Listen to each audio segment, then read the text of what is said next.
지옥 같았던 가정 환경을 견뎌내고 격투가의 길을 걷게 된 전설의 사나이. 그는 K1 입성 2년차에 월드 그랑프리 우승을 차지한 마크 헌트입니다. 가드가 필요 없는 상식밖의 맷집과 타고난 펀치력을 갖춘 그는 매 경기마다 화제를 모으며 단숨에 슈퍼스타의 자리를 꿰찼는데요. 그럼에도 턱없이 모자란 운동량과 단순한 패턴이 수면 위로 드러나자 일정 수준 이상 올라가지 못하게 되고 게리 굿리치와의 졸전을 끝으로 갑작스레 킥복싱에서 종합격투기로, 다시 말해 프라이드로 이적을 발표합니다. 과연 킥복싱에서 급하게 넘어온 헌트가 종합격투기에서는 어떤 모습을 보여줄 수 있을지, 오늘은 화려하고 살벌했던 K1 킥복서 시절을 다뤘던 지난 1부에 이어 갑자기 도전한 MMA에선 어떤 모습을 보여주었는지 깊이 있게 다루어 보도록 하겠습니다. 오늘 방송에서도 슈퍼 사모안의 핵펀치가 계속 터질 예정이니 안전띠 착용하고 오늘 영상 시청해주세요. 시청자 여러분 안녕하십니까? TVN 스포츠 UFC 해설위원이자 격투기 유튜버인 저는 차도르입니다. 복싱, 킥복싱, 그리고 종합격투기와 무술까지, 최근에는 매니 파키아오까지 저희 차도르 채널에서 단독 인터뷰를 했었는데요. 싸움과 격투에 관한 컨텐츠는 모조리 다루고 있는 저희 차도르 채널. 피 튀기는 꿀잼 컨텐츠 차도르 채널에서만 볼 수 있는 영상들 계속 제작할 예정이니 아직 하지 않으셨다면 구독하기 잊지 말아주십시오.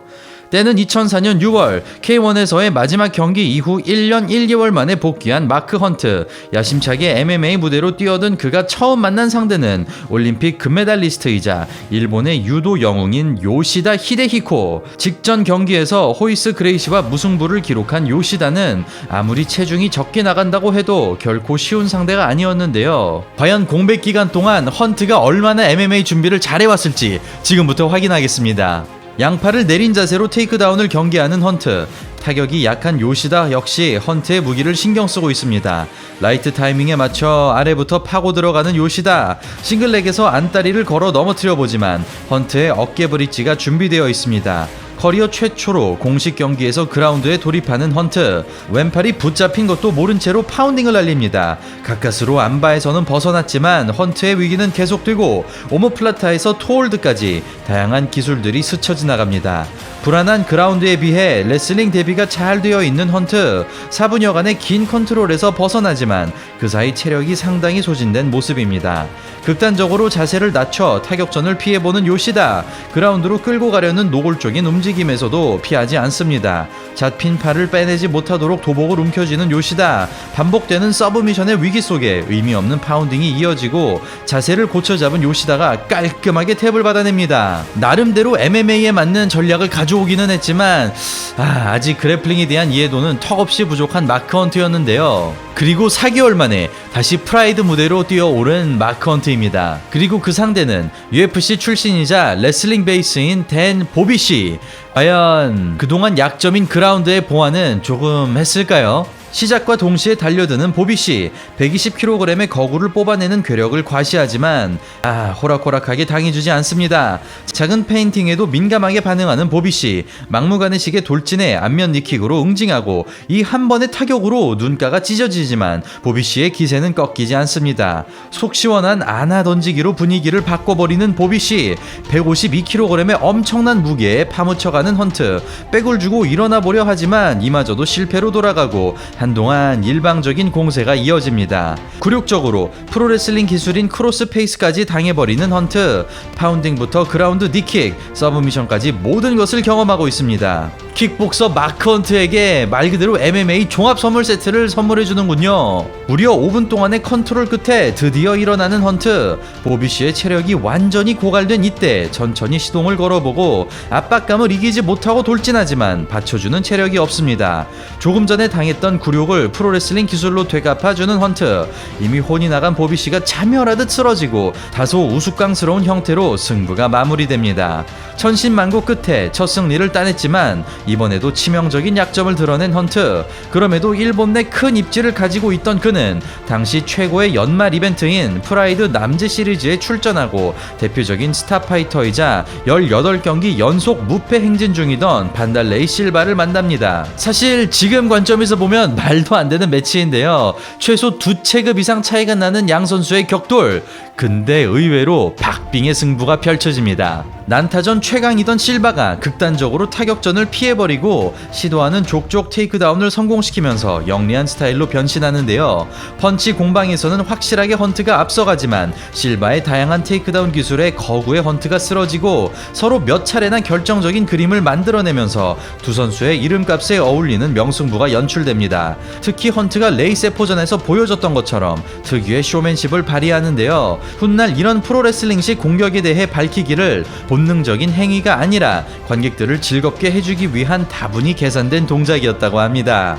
이렇게 킥복싱에 비해 보다 자유로운 MMA만의 매력을 보여주며 스플릿 판정 승리에 성공한 헌트. 1년간 휴식기를 마친 그는 일찌감치 프라이드로 넘어와 어엿한 MMA 선수로서 자리 잡은 미르코 크로캅을 만납니다. 3년 전 K1 무대에서 이미 마크 헌트를 제압했던 미르코 크로캅인데요. 과연 두 킥복싱 전설이 MMA에서 싸우면 또 어떻게 될까요? 광속 하이킥으로 KO 직전까지 밀어붙였던 그이기에 여러모로 크로캅의 승리가 당연해 보였습니다. 그러나 막상 뚜껑을 열어보니 부상과 컨디션 난조로 인해 크로캅이 정상적인 몸 상태가 아니었고 테이크다운 옵션이 없는 두 선수의 경기는 오로지 타격전으로만 흘러가게 되었는데요. 화력이라면 누구에게도 밀리지 않던 크로캅이 뒷걸음질 치는 이례적인 장면이 반복되자 헌트의 두 주먹에 자신감이 묻어나고 크로캅의 하이킥을 관자놀이로 받아내지만 끄떡도 하지 않는 괴랄한 맷집을 보여줍니다. 시종일관 경기를 리드한 끝에 심심한 승리를 거두게 된 헌트. 여세를 몰아 2달 만에 시합을 가진 그는 프로복서 출신인 니시지마 요스케를 KO로 잡아내고 연이어 코사카 치요시를 제압하면서 첫 경기 패배 이후 5연승을 달성합니다. 그리고 그의 앞에 나타난 상대는 캐치레슬링의 대표적인 파이터인 조시 바넷. 당시 전적 20승 3패를 기록 중이던 바넷은 사실상 헌트가 처음으로 맞닥뜨린 정상급의 헤비급 MMA 선수였습니다. 다른 건 몰라도 테이크다운 방어만큼은 날이 갈수록 들어가던 헌트. 그러나 자신의 체격이 밀리지 않는 바넷을 만나자 숨겨있던 바닥이 드러납니다. 타격과 태클을 섞은 재빠른 움직임에 힘도 쓰지 못하면서 넘어가 버리고 마음먹은 대로 헌트를 요리하다 2분 만에 탭을 받아낸 것인데요. 그동안의 연승 기록이 무색하게 갑자기 바닥을 드러낸 마크 헌트. 솔직히 말하면 이때 헌트는 조금 쉬면서 좀 더 MMA에 맞는 훈련을 해야 됐다고 생각을 하는데 너무 정신력이 좋은 게 탓일까요? 경기를 계속해서 강행한 그는 점점 더 슬럼프에 빠지게 됩니다. 다음 경기에서 당시 최전성기를 누리던 에밀리아넨코 효도로를 만난 마크 헌트. 효도로의 카운터와 테이크다운을 모두 염두해야 되는 헌트는 작은 모션을 깔아주며 상당히 신중하게 풀어가지만 순발력이 좋은 효도로에게는 큰 문제가 되지 않고 언더훅을 선점한 상황에서 무기력하게 넘어가 버립니다. 경기 시간 1분도 채 되지 않아 풀마운트를 빼앗긴 헌트. 이어지는 격투기 황제의 안바 시도에 필사적으로 그립을 만들어 방어하고 가까스로 탈출에 성공하면서 포지션을 뒤집어냅니다. 발전된 포지셔닝 능력으로 효도르를 묶어두는 헌트. 예상치 못한 거센 저항에 효도르도 당황한 듯 보입니다. 맞는 순간 헤드슬립으로 충격을 완화하는 효도르. 어설픈 하단 태클이 실패로 돌아가지만 곧바로 다음 단계가 준비되어 있습니다. 그러나 이번에도 뛰어난 밸런스를 보여주면서 다시 한번 상위 포지션을 차지하는 헌트. 같은 헤비급이라고 해도 몸무게 차이가 상당한 만큼 효도르의 체력 저하가 빠르게 나타납니다. 급기야 가드 패스까지 성공하는 헌트. 재차 테이크다운을 막아내며 체력을 빨아들이고 기묘한 분위기로 흘러가던 이때 끈질긴 테이크다운 시도가 결국에는 성과를 거둡니다. 반복되는 패턴을 읽어내기는 했으나 더 이상 몸이 말을 듣지 않는 헌트. 8분 동안 분전을 펼친 끝에 버티지 못하고 탭이 나오는데요. 당대 최강의 선수를 상대로 몇 번이나 승리의 기회를 맞았지만 완전히 몸에 익지 않은 그래플링에 발목이 잡혀버린 헌트. 얼마 뒤 프라이드 FC가 공중으로 분해되면서 그는 오랜만에 K1 무대로 복귀하지만 하필이면 세미 슐트를 만나는 바람에 처참한 KO 패배를 당합니다. 그리고 그는 이 시합을 마지막으로 킥복싱 무대를 완전히 떠나게 되는데요. 대신 다시 한번 MMA 도전을 결심한 헌트는 조금씩 근육 두더지로 변해가던 알리스타 오브레임을 상대하고 이번에도 어김없이 서브미션에 걸리면서 3연패에 빠집니다. 그리고 맞이한 상대는 K1 시절 최대의 라이벌인 제롬 르 벤너. 상대 전적 1대3의 굴욕을 되갚아줄 수 있는 절호의 기회였으나 시합 3위를 앞둔 시점에서 벤너가 부상으로 빠지게 되고 그 빈자리를 바다하리의 세컨으로 들어왔던 멜빈 매노프가 메꾸게 됩니다. 당시 체중 130kg의 마크 헌트와 90kg의 멜빈 매노프의 체급을 무시한 역대급의 경기가 또 이렇게 펼쳐지네요. 승리는 고사하고 매노프의 안전이 걱정되는 상황에서 이 어처구니 없는 경기가 시작되고 겨우 18초 만에 대자로 쓰러지게 되었으니 그 주인공은 놀랍게도 마크 헌트였습니다. 상대를 배려하고 싶었던 것이었을까요? 무방비로 달려들던 헌트가 너무나 완벽한 카운터에 제대로 걸려버린 것인데요. 아무리 연패에 빠져 있었다고는 해도 맷집만큼은 누구보다 단단했던 헌트에게 이 패배는 자신을 넘어 모두에게 큰 충격으로 다가왔고, 이 사건으로 인해 그동안 쌓아왔던 선수로서의 입지마저 급속도로 흔들리게 됩니다. 멘탈이 약한 선수라면 은퇴까지 고려할 수 있을 만큼 치명적인 패배. 그럼에도 의지가 꺾이지 않았던 헌트는 5개월 만에 링으로 복귀하는데요. 그리고 그는 맨오프에 이어 또다시 한참이나 작은 선수를 만납니다. 상대는 자신보다 32kg이 가벼운 게가드 무사시. 참고로 이때는 슈퍼 헐크 토너먼트라는 무제한급 이벤트였기에 또 성사가 가능한 매치였습니다. 자존심 회복을 위해서라도 이번만큼은 반드시 승리를 따내야 하는 헌트. 낭떠러지에 몰린 상황에서 잔인하게도 승리의 여신은 헌트에게 웃어주지 않았습니다. 두 체급 이상의 차이에도 불구하고 시작과 동시에 테이크다운을 헌납한 헌트가 이렇다 할 저항도 하지 못한 채로 서브미션에 잡혀버린 것인데요. 그 결과 5경기 연속 1라운드 패배라는 최악의 부진에 빠지게 되면서 사실상 종합격투기 도전이 실패로 끝나버린 헌트. 더 이상 선수 생활을 영위하기조차 힘들어 보이는 이때 그에게 마지막 기회가 주어집니다.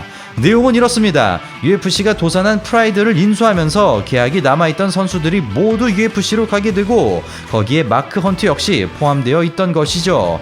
그러나 게가드 무사시 전의 패배로 전적이 5승 6패가 된 헌트는 솔직히 UFC에서 경쟁하기에는 다소 민망한 입장이었는데요. 이런 이유로 헌트에 대해 그리 탐탁치 않게 생각하고 있던 데이나 화이트 대표는 UFC에서 뛰지 않는 조건으로 퇴직금 45만 달러를 제안했으나 헌트가 이 권유를 거절하였고 오직 스스로의 힘으로 기나긴 부진을 털어낼 것이라며 옥타곤에서 싸울 기회를 제발 달라고 답했습니다. 야, 진짜 사나이의 낭만 그 자체네요. 남성 호르몬 냄새가 여기까지 진동합니다. 그리하여 꽤나 긴 협상 끝에 UFC 데뷔전이 확정된 헌트. 4년 동안 승리가 없던 헌트에게 UFC는 결코 약한 선수를 붙여주지 않았습니다. 상대는 12승 무패의 주짓수 베이스인 션 맥코클.